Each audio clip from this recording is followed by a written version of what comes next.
भगवान की जय हो। आज हम आप सभी भक्तों को वैशाख शुक्ल पक्ष की मोहिनी एकादशी की कथा सुनाते हैं।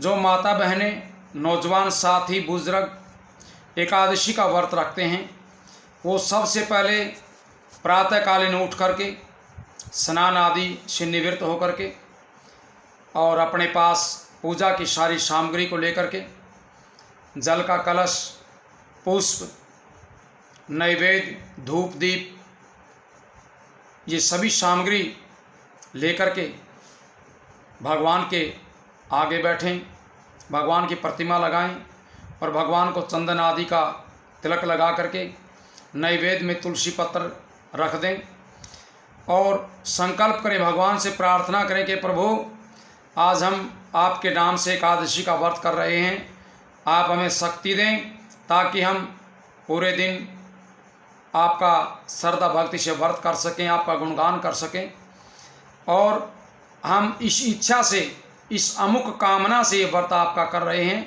आप हमारी इच्छा को पूर्ण करें, ये संकल्प आदि करें। उसके बाद आप कथा का प्रारंभ करें।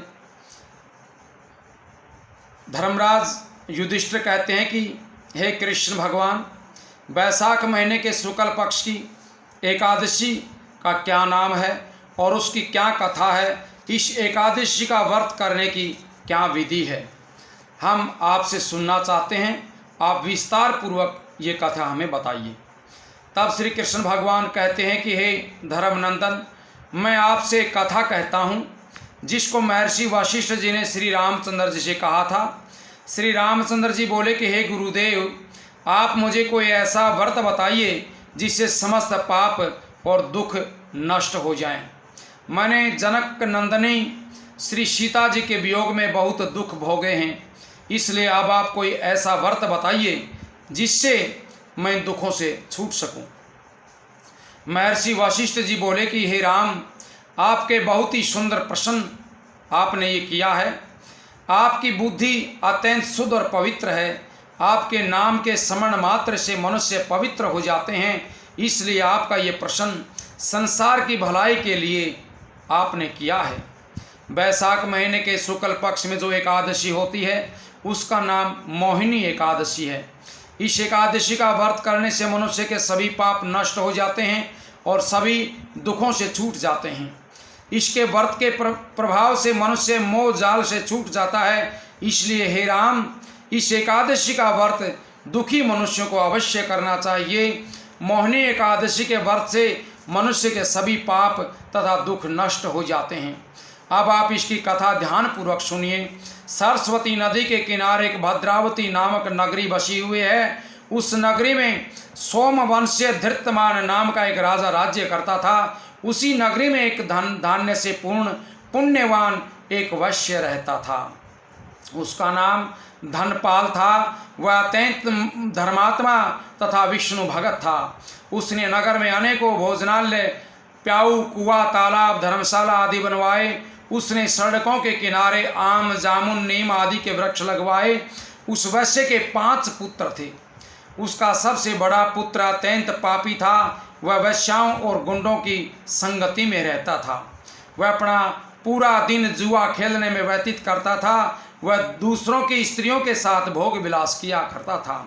वह महान नीच था और देवता, पितृ आदि को कभी नहीं मानता था। वह अपने पिता के धन को बुरे वैष्णव में खर्च किया करता था। वह मद्यपान तथा मांस का भक्षण किया करता था। वह वैश्याओं के साथ उनके गले में हाथ डाल करके घूमा करता था। इस पर अपने पिता, भाइयों तथा कुटुंबियों ने घर से बाहर निकाल दिया और उसकी निंदा करने लग गए। घर से निकाल देने के बाद वह अपने आभूषणों तथा वस्त्रों को बेचने लग गया। धन नष्ट हो जाने पर वैश्याओं तथा गुंडों ने भी उसका साथ छोड़ दिया। अब वह भूख और प्यास से दुखी रहने लगा।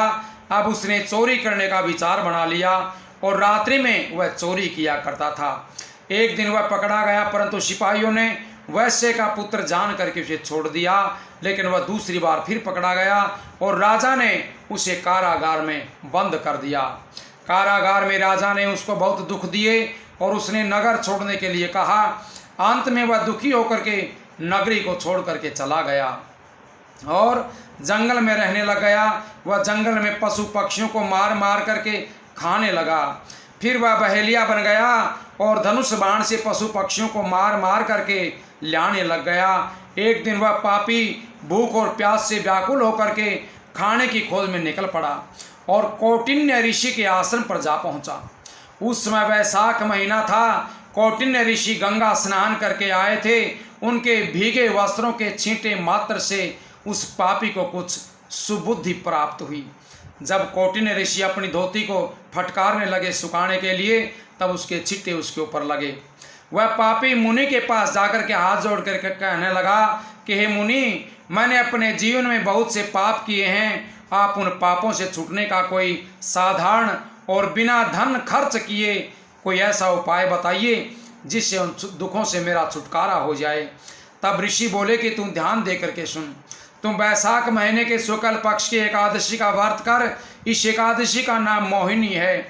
इसका व्रत करने से तेरे समस्त पाप नष्ट हो जाएंगे।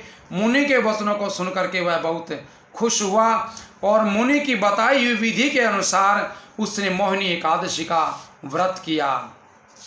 हे राम जी, उस व्रत के प्रभाव से उसने समस्त पाप उसके नष्ट हो गए और अंत में गरुड़ पर चढ़ करके विष्णु लोक को चला गया। इस व्रत से मोह आदि भी नष्ट हो जाते हैं।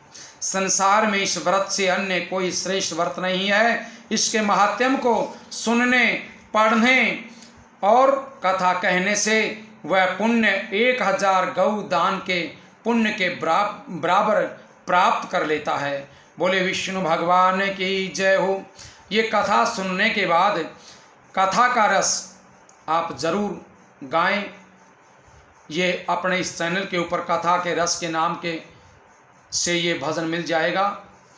और कथा का रस गाने के बाद आप जो आगे जल का कलश रखा हुआ उसे लेकर के उसमें कुछ नैवेद्य यानी मीठा, रोड़ी, पुष्प डाल करके भगवान सूर्य नारायण को अर्घ्य दें। और अर्घ्य देने की विधि भी अपने चैनल पर आपको मिल जाएगी, किस तरह से सूर्य नारायण भगवान को अर्घ्य दिया जाता है। और फिर दूसरे दिन यानी कि द्वादशी को सुबह चावल की खिचड़ी या चावल बना करके इस व्रत को खोला जाता है और स्नान आदि करके सूर्य नारायण भगवान को पहले अर्घ्य दें, उसके बाद व्रत को खोलें। बोले विष्णु भगवान की जय हो।